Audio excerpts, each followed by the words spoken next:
Guys, wala akong pake kung ayaw niyo si Becky maging nano. Wala akong pake, I don't care. Basta ako, masaya ako.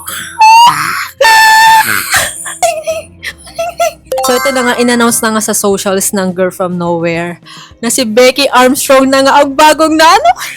Ay, sorry, kinikilig ako. Alam niyo kung bakit? Sobrang fan kasi talaga ako ng Girl From Nowhere. Pati mic ko nalobat, oo. Pero yun nga, sobrang fan talaga ako ng Girl From Nowhere. As in, siguro ito yung isa sa mga Thai series na siguro mga 100 times ko nang inuulit.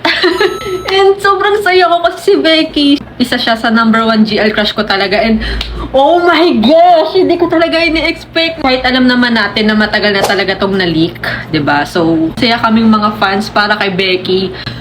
Oh my gosh! Tara guys, supportahan natin ang Becky Armstrong sa Girl From Nowhere.